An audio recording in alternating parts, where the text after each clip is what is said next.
ನಮ್ಮ ಪಕ್ಷ ಏನ್ ತೀರ್ಮಾನ ಮಾಡಿದೆ ಅಂದ್ರೆ ನಮ್ಮ ಹೈಕಮಾಂಡ್ ಸುರೇಶ್ ಅಣ್ಣ ಅವರು ನಮ್ಮ ಹೈಕಮಾಂಡ್, ರಮೇಶ್ ಕುಮಾರ್ ಅವರು ನಮ್ಮ ಹೈಕಮಾಂಡ್, ನಜೀರ್ ಅಹಮದ್ ಅವರು ನಮ್ಮ ಹೈಕಮಾಂಡ್, ಇವರೆಲ್ಲ ಏನ್ ತೀರ್ಮಾನ ಮಾಡಿದ್ದಾರೆ, ರಮೇಶ್ ಅವರು ಕ್ಯಾಂಡಿಡೇಟ್ ಮಾಡಿದ್ದಾರೆ, ಗೋಪಾಲ್ ಗೌಡ್ರನ್ನ ಕ್ಯಾಂಡಿಡೇಟ್ ಮಾಡಿದ್ದಾರೆ, ಸೋಮಣ್ಣ ಅವರು ಕ್ಯಾಂಡಿಡೇಟ್ ಮಾಡಿದ್ದಾರೆ. ಇಷ್ಟೇ ನಮ್ದು.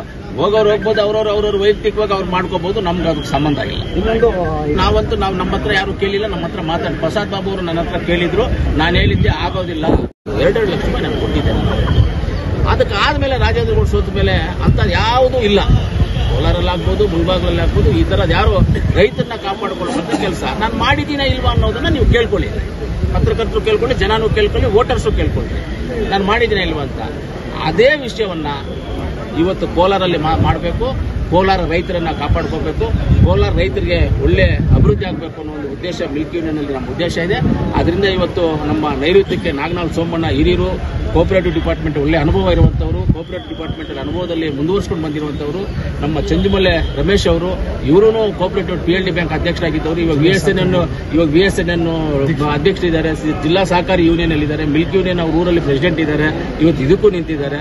ಅವ್ರಿಗೂ ನಾವು ಎಲ್ಲರೂ ವೋಟ್ ಹಾಕಿ ಗೆಲ್ಲಿಸಬೇಕು ಅನ್ನೋದು ನಮ್ಮೆಲ್ಲರ ಕೋಲಾರ ತಾಲೂಕಿನ ಎಲ್ಲ ವೋಟರ್ಸ್ ಅಲ್ಲಿ ನಾನು ಮನವಿ ಮಾಡ್ತೀನಿ.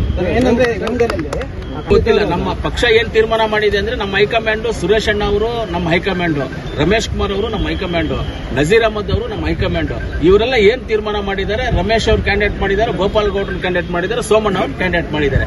ಇಷ್ಟೇ ನಮ್ದು. ಹೋಗೋರು ಹೋಗ್ಬೋದು, ಅವ್ರವ್ರ ವೈಯಕ್ತಿಕವಾಗಿ ಅವ್ರು ಮಾಡ್ಕೋಬಹುದು, ನಮ್ಗೆ ಅದಕ್ಕೆ ಸಂಬಂಧ ಆಗಿಲ್ಲ.